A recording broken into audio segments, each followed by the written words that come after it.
Hello, I'm Mr. Bidmaid. I'm going to be talking on behalf of the History Department tonight. The other members of the History Department with us are Mr. Herbert and Miss Houghton, and we're hopefully going to be giving you some good reasons why studying history here at JCG with us is a really good option. And something that you will spend 2 years really enjoying, learn some great skills, learn some great content, and have a really positive time with us as a group. So why would you actually want to study the subject of history? Well, hopefully your GCSEs have given you sort of part of that reason. Hopefully your kind of interest in history generally has given you that as well. But I think it's really important to think about it beyond it as the subject itself. We're living in a world of huge change, huge uncertainty. We're living in a world where nothing is quite as we wish it to be, and our understanding of the world is changing constantly. And what history teaches us to do is use evidence to look at the world and understand it as it is, rather than the way we would like it to be. When we're looking at challenges around gender, around race, when we're looking at politics and different particular views, what we're always trying to look at is creating the world how we would like it to be. And that kind of activist mindset is really important for us as individuals and really important to us as a college. But to really understand what we could make the world, we have to really engage with what the world is as well.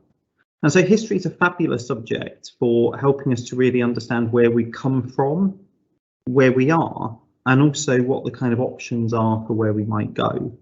Now, history is often called a multidisciplinary subject, and this for me is what I really love about history. So history isn't just a subject, it isn't just the subject of history, but because it's the study of the past, it's the study of everything that has happened in the past. So you can be studying politics, political theory, different movements in the past, how elections have occurred. You can be studying economics, you can be studying aspects of what we call sociology and social change. You can be studying things that you would not look at normally at school, foreign policy, international relations, concepts such as war and revolution, ideas such as democracy, inequality, and the role of individuals, but also much larger kind of structural changes as well. So it's such a varied course with new challenges and new ideas facing every day that there won't be a moment where you ever get bored with new concepts in history lessons. So it's not just what we're studying, it's also the skills that we'll generate as well that are really important to us as history students and as a history teacher. If you studied history with us at GCSE, you'll have already developed some skills, but at A-level we really go much deeper into these. Students will learn how to read critically information, to actually think about the messages behind sources, to think about what the author is actually trying to say, what biases and prejudices they bring. And so being able to take this to watching the news, reading newspaper articles, looking at political propaganda and the kind of things politicians are saying. And also just reading sort of workplace nuance, why people might have a motive to pitch things in a certain way is something that you will undoubtedly become better at. But beyond that, you'll learn how to argue a point, to use evidence, to support your ideas, to, in essence, to persuade people. Now, whether that is leading you into a career such as law, or whether that's a career in business in which you are pitching ideas to people or explaining why your company should invest money in a certain way, the idea that one would be able to select evidence carefully, analyse that evidence and then persuade others of it is a vital skill. And this is what we're doing when we're writing an essay. In terms of the kind of the social awareness as well, the emotional skills, what you're really doing is learning how to listen to people. Now that might be listening to people's opinion in class, it might be taking on board your teacher's ideas, it might be interrogating your own ideas for internal consistency and trying to challenge preconceptions you've got to create a balanced argument. All of those skills are vital not just for a history A-level or a degree, but also they're skills that will be hugely valuable to you in our fast changing and very competitive work environments of the future. One of the big things you'll do as well, which we'll talk about as well, is a piece of independent research at A-level, the NEA, or what we might call coursework. You'll be given appropriate support to complete this, but it's an excellent grounding for undergraduate study, requiring you to really take on board a question and for yourself study it, argue it, bring that evidence together from multiple sources. And lots of students who I speak to who've left and studied various degrees at university, when I catch up with them years later, they often say that the History NEA was one of the things that really helped them to make that bridge to university level undergraduate work. So one of the other things to consider when choosing your A-levels is how much you'll enjoy that A-level. What you will spend 2 years doing for at least an hour every day in lessons, and then time outside of lessons as well. For me, and of course I am very biased in this, and you'd expect me to be, taking a subject you enjoy, one that has a narrative, stories, that's about people, is for me the reason why I enjoyed studying it in my own A-levels and why I've chosen to make a career out of, in effect, telling people stories in the past. Some of these are incredibly poignant, some of these are incredibly powerful, some of these are incredibly enlightening stories. And what you can do in history is not just take those stories in lessons, but you can take those stories beyond lessons as well. The opportunities for wider reading, both non-fiction wider reading, but also to immerse yourself in the world of fiction based around historical events, really means that the characters, the things you study, come to life. Alongside the other humanities, obviously geography, RS, politics, classical civilization, etc. We're dealing with people and we're dealing with the reality of those people. And so living your life day to day alongside them really offers you the opportunity to develop a real interest and a passion. We see this passion amongst our students from the number who choose to study history-based courses at university or join honours-based courses involving an aspect of history as well. And it's that love for the subject, that sort of desire to go further with it and to really find out that not only leads to excellent grades, not just excellent motivation, but can also become a real passion for life beyond school as well. And I think at A-level, where the demands on you on each individual subject are more significant, enjoying that hour of lessons, enjoying that hour of homework, enjoying that hour of wider reading really makes a big difference to the 2-year kind of course, something that you can really get your teeth into. In terms of what you might be getting your teeth into, one of the big questions, of course, is what would you study? What will you actually spend 2 years studying with us? So the course is divided into 3 parts, 2 exam courses and a piece of coursework, an NEA. The first aspect of it is Tudor England, which is a breadth study covering nearly 100 years, 1485 to 1603.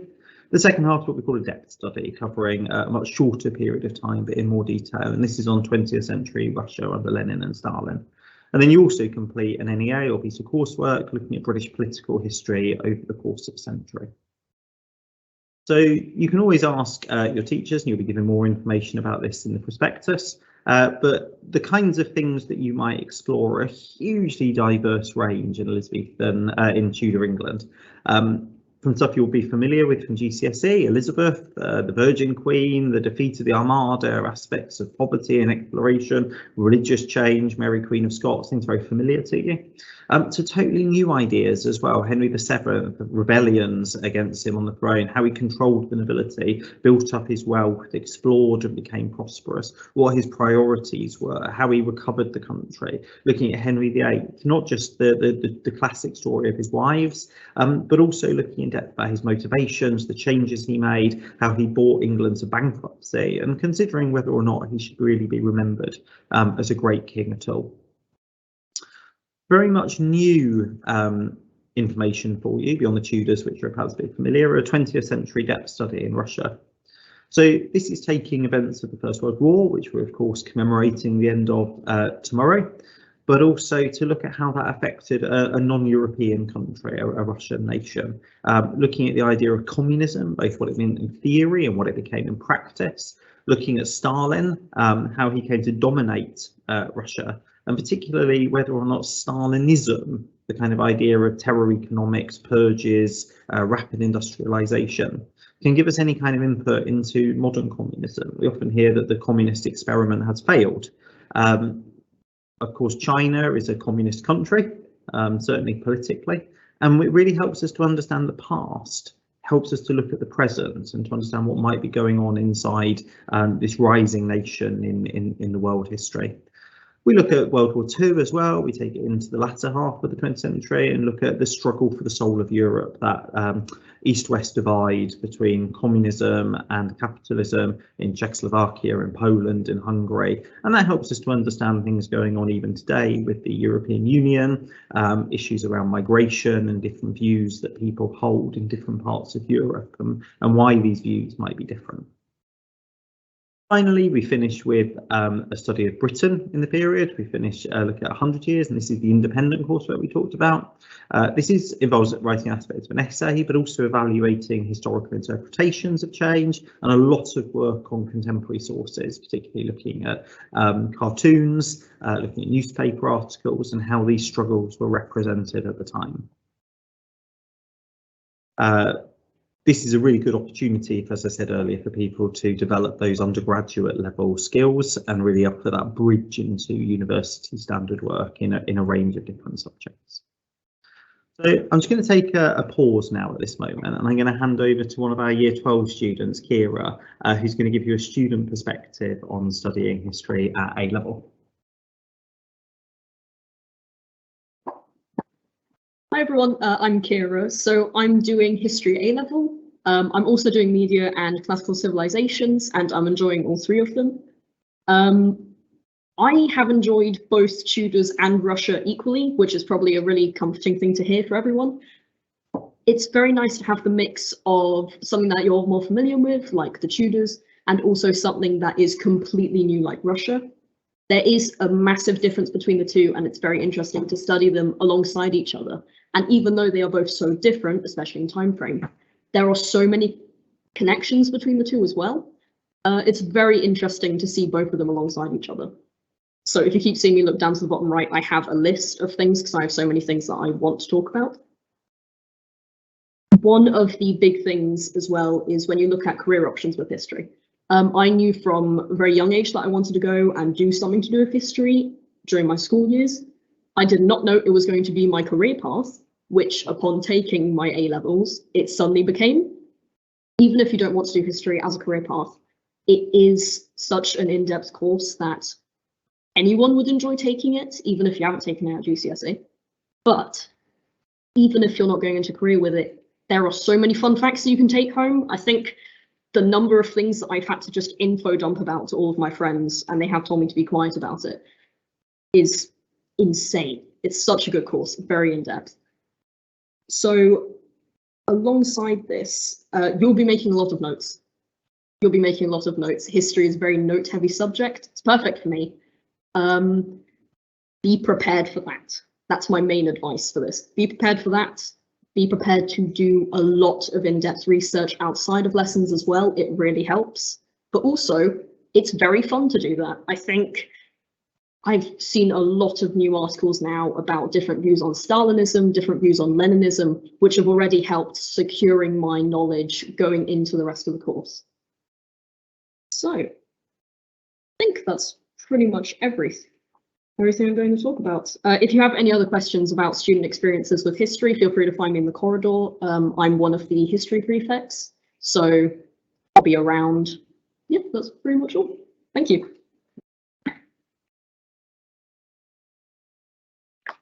Thank you so much, Kira. I'll just take a moment now to just give you a couple of sort of other bits and pieces of information. People are often very interested in academic results. We've decided not to give you the results for 2020 or 2021, which were based on central assessed grades. These were obviously extremely high, as they have been very large numbers of A's, A stars. These students doing extremely well. We've actually taken our results back to 2019, which was the last year of real A-level results at JCG, where students sat exams externally. Just to give you a flavour of the kind of opportunities for success in A-level history. As you can see, going back to 2019, the number of A stars was substantially above the kind of the JCG average, and also that our history 3-year average is actually even higher than that. You know, we have a very high number of students achieving their potential at the very top end. Not just that, but the kind of the A-star A grades are also extremely, nearly 50% of students in 2019 achieving this, but actually going forward as well, over a 3-year average, sort of over 50% of students successfully achieving either an A-star or an A at A-level history.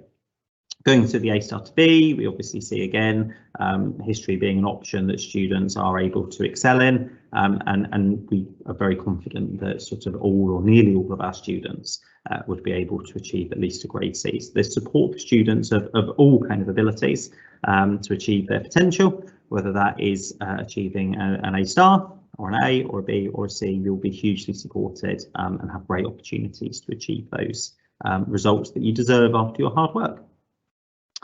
Finally, we've been asked about trips at various points. Obviously, there's still a huge amount of uncertainty.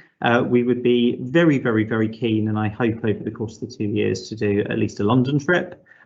We've had very successful and very enjoyable trips, as you can see the smiles on the girls' faces, when we've been to Hampton Court Palace, when we've done other Tudor visits, when we've had talks from historians such as Lucy Worsley, who have given us a real kind of powerful insight into Tudor lives and Tudor living. More details potentially on any other trips, obviously looking forward, depending on when we know a little bit more about what might be happening. So that's it from Kira and I this evening on behalf of myself, Mr. Herbert and Miss Houghton. I'll just leave a pause now. I've put some information in the Q&A for you. If you've got any questions, please feel free to pop those in the Q&A as we go, or you can always email me, or you can just drop in and ask me any questions in lessons if it's a student perspective question. There will be an A-level taster session next week in your daughter's GCSE history scheduled lessons, which will give them a little bit more of a flavour about the kind of things that they might be doing. I'll just see if there are any questions, and if not, I will say a very good night to you, and I thank you for listening.